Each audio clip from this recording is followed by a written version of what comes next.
This episode of this Focused Practical Dreamer's Journey is brought to you by energy healer Jean Border's personal, powerful transformation program. Know you're leaving money on the table, but can't figure out how to bring it in? Need to double your productivity and profitability? Need an extra push to get things moving in the right direction? Visit www.focusedpracticaldreamer.com/transformation now and apply for a business consultation with Jean. Welcome to the Focused Practical Dreamer's Journey, where we take out your emotional baggage and heal your emotional body so you get to enjoy the success you desire and deserve. Prepare to feel a sense of relief and empowerment as we get rid of the baggage you've been carrying that's held up your business success up until now. Be sure to visit our website at www.focusedpracticaldreamer.com. While you're there, subscribe to us via your favorite network. Now, lean in, get comfortable, and prepare to take off. Hello, everyone. This is your host, Jean Border, with the Focused Practical Dreamer's Journey podcast. I have another special guest. I love my special guests. They're all so cool. This is Elisa Boogaerts with Inspiration by Elisa. Welcome. Hey, Jean. Thanks for having me. Yeah. So tell our listeners a little bit about what you do to create inspiration in people's lives and businesses. Yeah, I work with people to help them confidently put themselves first so they can really start figuring out what they want, to create a life fulfilled and to make sort of big, bold moves and help them, with that kind of transition of it. I really find that self-confidence is kind of the basis of everything that I do. And I feel like you really need that in order to make those steps towards creating the life that you want. And there's so much that comes up with that. And in my life, I've made some big, bold moves, and people have always either called me brave or something like that. And I was like, they're like, well, you seem really confident. I perceive you as confident. And I'm like, yeah, how am I that? And kind of created this, my sort of signature system around confidence. And now I integrate that into everything I do working with my clients. My biggest, boldest move was actually to step out the door of an airplane at 12,500 feet. Skydiving? I did a free fall. Yeah, I had two dogs with me, and it was like, oh my gosh. I said, I'm going to scream. I'm warning you right now. I'm going to scream. And I did, but I landed standing up. I did it all by myself. I pulled my cord. I did the whole thing. They were down with me to make sure I pulled my cord. But I didn't do the tandem. I did the free fall. I loved it. But that was the biggest, boldest move of my life, in my opinion. That is huge. It's I've done a skydive, but I didn't have any control over it. I was attached to some person. They're the ones that pushed me out the window. Well, I never was sure that I could actually do it. So that was my biggest fear. And they say, face your fears. And I did. I did it once and I didn't have to do it again, because I was able to do it. But I loved it. I was high for weeks. The adrenaline rush from that. Oh, my goodness. So what kind of big, bold moves do you help people with? Well, it can be anything in their lives. So say people in business, for example, it could be leaving corporate and becoming that full-time entrepreneur. I actually just recently did that myself about 2 months ago. And that's a big thing because it's such a huge shift from having this, what everybody considers to be stable, and secure to all of a sudden having to entirely make your own money. So I think that's one big, bold move. And some of the other things that I've done in my life, I can help people really with anything. But I've traveled the world and I've lived abroad and I've left corporate and worked in male-dominated industries, working in technology and software development. Things like that. And even what you were just saying, some big fear that you want to overcome, can help people with that too. So what kind of techniques do you use? Well, I think the first thing really is getting really crystal clear on what it is that you want and creating a goal for it. That's one of the techniques I like to use is identifying it, because then you have something to strive for, and then really understanding why it is that you want it. Because if you know your deep down why, not just like any sort of like, oh, because I want it, or I want it, whatever it may be, but kind of like the thing behind the thing behind the thing of what that is. Because then it's really deep down, and that can really motivate you, because then you can be like, that deep down reason is bigger than anything else that may get in my way. And another technique I use is really to overcome self-doubt by really being your own best friend and talking to yourself positively and doing affirmations to keep you motivated and keep you encouraged, because we can be our own worst enemies sometimes. We can be the hardest on ourselves. And so, how can you change that negative narrative to try to, not that we're going to be positive all the time, but how can you flip it to something that's more positive and, make that a practice?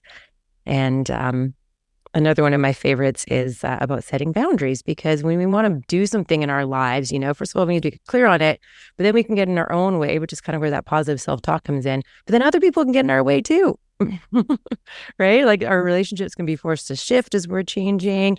And sometimes people, that can be scary for people, because we like to belong, we like love, safety and belonging with the people that we know. And so when those relationships are forced to shift a little bit,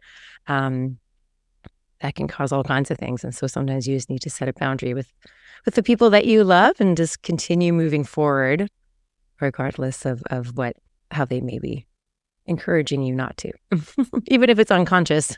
Yeah, you've said several things that I'd like to comment on, but I probably won't remember them all. But I'm going to go back to one that you talked about, being really clear on your why, not just on the surface. But there's an exercise that I'm familiar with, that probably a lot of my listeners are, where you go 7 levels deep.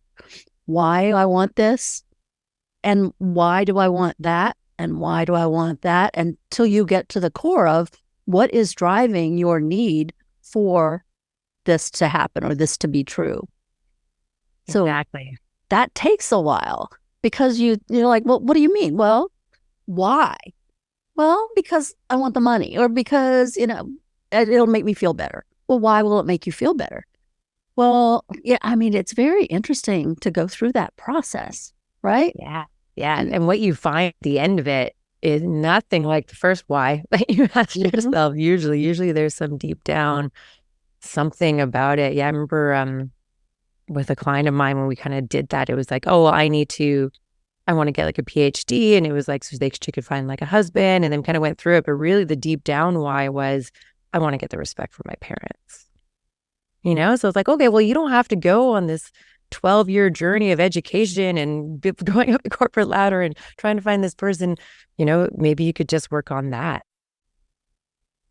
building that relationship. And then therefore it's a very different conversation. It's a very different goal. It's a very different, big, bold move to have a conversation maybe with your parents if it's something that you've avoided or really wanted. Yeah. So many times it comes back down to self-worth. For some reason, you've created a belief system that if I had this, that would prove that I'm okay, or that I'm worthy of having a great relationship, or worthy of having money in the bank rather than needing money in the bank just to pay the monthly expenses, right? So many things underneath the surface that may be uncomfortable to think about or talk about. Yeah. Yeah. And then even harder, and takes more practice to rewire that, to change that limiting belief to something, to overcome it so that it's no longer a barrier. And you mentioned affirmations, and affirmations are great, but if you don't do the work first, you're trying to push affirmations into a full container and they're not going anywhere. And you say, I have everything I need to be rich. And your subconscious is saying, no, you don't. I have everything. And no, you don't. Until you allow space, right? Till you work through what's underneath the why you want it, you don't have room for affirmations. You're just wasting your time, and you're not congruent. I'm going to use that word, right? Yeah. Yeah. That's a really good point. And when I think about affirmations, especially when we start with them, they need to be something that's believable. Something that your actual brain can be like, yes, that's true. So, maybe it's like, if it is something to do with finance, you'd be like, I'm learning to save money, or I'm learning to not go shopping every week. Something like that, where you can be actually like, it's true. Like I am learning, or, maybe I do have everything. Or like, I know that like something comes up for me. sort of like a narrative my whole life is I'm stupid, right? Like I know I'm actually not stupid, but that comes up as something that maybe I'm like, oh, I can't do that, or maybe I shouldn't, or I can't say something because I'm too stupid, or whatever it may be. And what I get, like, I know that I'm a strong, intelligent, capable woman. So that's an affirmation I can say to myself. But I can also say, like I'm learning as I go. And maybe I don't know this right now, but I'm capable of learning it, And so I think you need to start with something that is actually believable, and then you can upgrade it.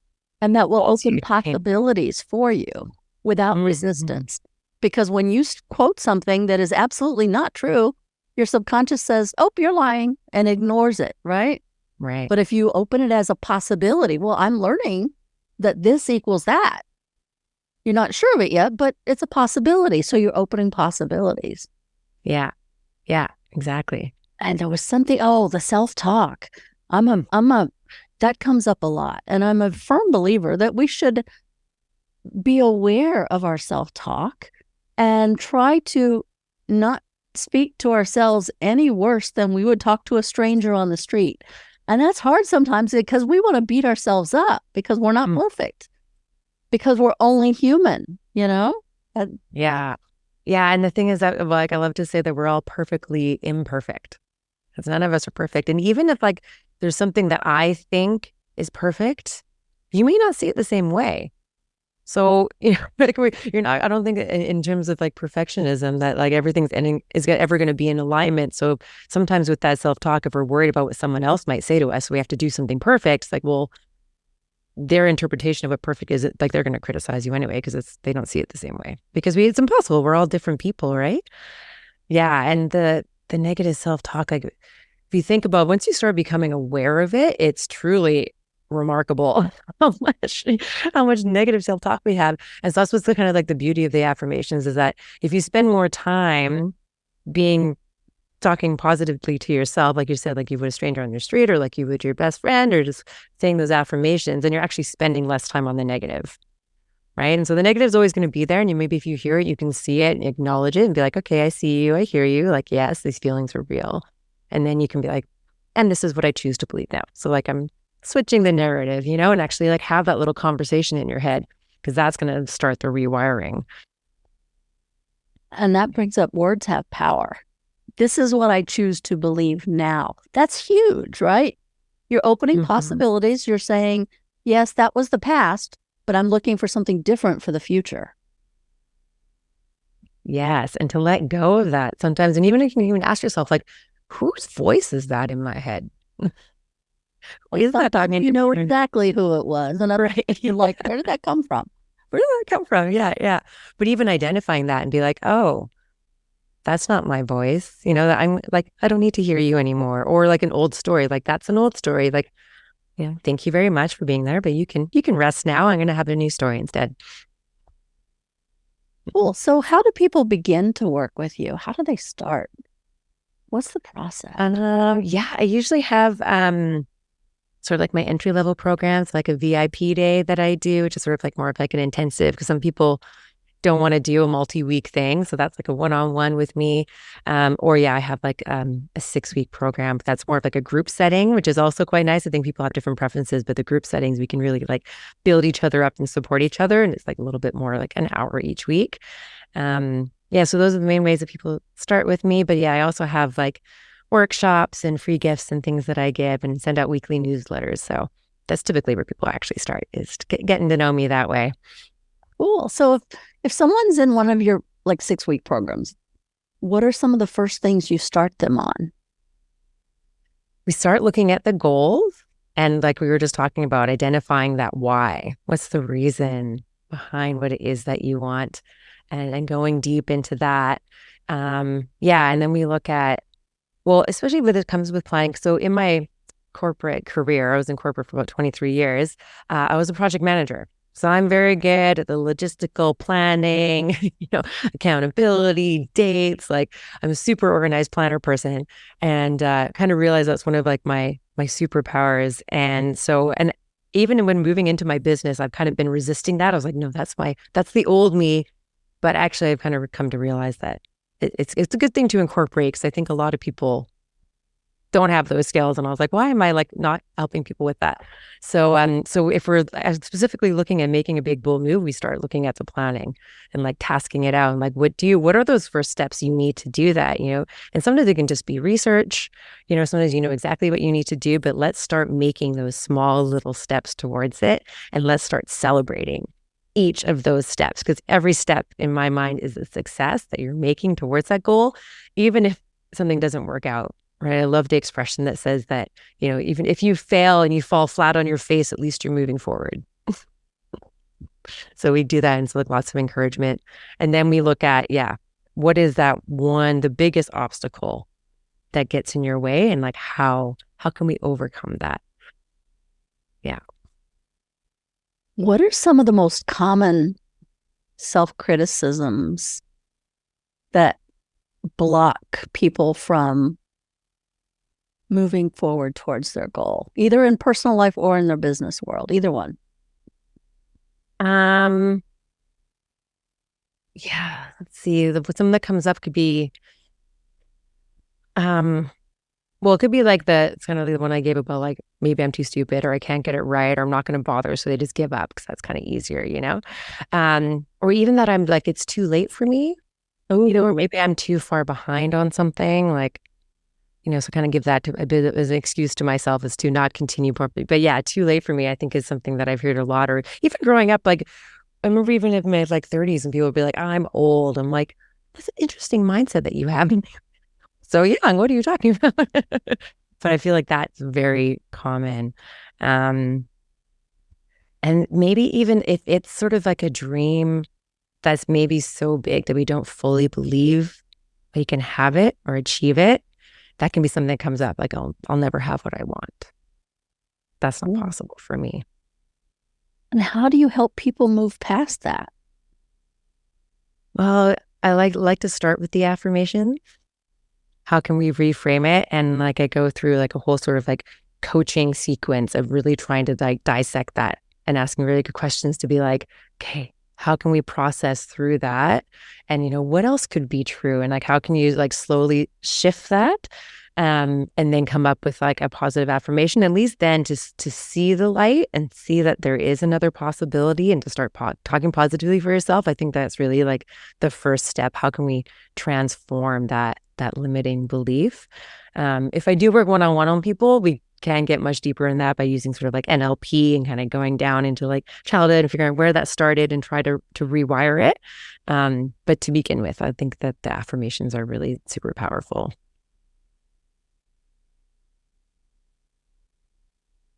What has been the most help in your life in moving you towards your goals? Because you made some bold moves. I mean, living around the world, traveling around the world. I've done that too because I enjoy travel. But that's my dad was Air Force, and we traveled the world. So wow, very cool. That's just how I grew up. So that was normal for me. But I think the first time, like when I was in sort of like my early 20s and I wanted to go backpacking, but just hadn't, and years were passing by. And I realized that first of all, I felt like I was just ticking all the boxes of life, right? I was being the good girl, doing all the things. And then I kind of had that moment of like, wait a second, is this it? Is this going to be my life, doing this like daily grind for like the next 40 years until I retire? Yeah. And I finally just sat myself and gave myself the permission of being like, you don't like, stop waiting for somebody else to give it to you. This is your life. Do what you want to do, like go do it yourself, go after it. But I really had to sit myself down and buck that up. And I think another kind of like thing that I guess is, I find, I guess, a bit of a blessing is that I'm a little rebellious. So sometimes I'm just like, I'm going. Cool. And I'll just sort of like throw things up and go. Not necessarily impulsive, because I definitely have like planned it, but maybe the decision, the final like, no, I'm doing this, could have been a bit of like a rebellious one of just like finally doing it. But yeah, I think that first time I really sat myself down and gave myself that real talk to give myself the permission to do it, because I was really the only thing stopping myself. And I find it very interesting that sometimes I just have to do that with my clients. I have to give them permission to do X, Y, Z because, oh no, I couldn't do that. Well, why not? Well, because, and eventually you get to the reason why they've limited themselves or they've blocked themselves from something they'd really want to do. And a very easy example of that is some females in particular aren't even comfortable going into a restaurant by themselves. And so when you give them permission to do that, I mean, they think it's a big deal that, like, we've traveled the world by ourselves. You know, you're a female doing this kind of stuff. I'll go to a movie theater by myself. I'll go to dinner by myself. It's not a big deal. I travel by myself. Yeah. And like, But if some stranger go ahead. in the restaurant's judging you for it, who cares? I'll never see them again. You know? Are you going to sit at home and wait for somebody to be available to go with you as your life passes you by? I mean, Exactly. but some people are, it's a fear-based thing a lot of times, right? Sometimes it's just training, it's upbringing, it's whatever. But sometimes you just have to give people permission to change their mind or to change their actions. So it's very interesting that you said that was one of the most important things for you. And then being a rebel is always a good thing, you know, because then that gives you the strength to be bold and take that action and give yourself permission to do whatever. So for me, it was jumping out of an airplane. My dad, he was Air Force, but he said, there is no cause for me to ever jump out of a perfectly good airplane. But me, I was afraid of it, so I had to do it, you know? Right. Yeah. I didn't tell him until later. He saw my certificate, you know? So, you jumped out of a perfectly good airplane. I'm like, yeah, sorry. Well, that was pretty funny. Well, we're coming up the end of our time together. I want to thank you so much for being here with me. Thank you so much for having me. This has been amazing. Thank you. Great conversation. And for our listeners who are interested in having more interaction with Elisa, all her contact information will be below in the links. Thank you again so much for coming. I really enjoyed our conversation. Thank you. Me too. And thanks to our listeners. This is your host, Jean Border, with the Focused Practical Dreamer's Journey. Until next time. Thank you for tuning in to the Focused Practical Dreamer's Journey, where we take out your emotional baggage and heal your emotional body so you get to enjoy the success you desire and deserve. Remember to visit our website at www.focusedpracticaldreamer.com and enjoy even more great episodes like this one. Again, while you're here, subscribe to us via your favorite network. We look forward to seeing you next time on the Focused Practical Dreamer's Journey.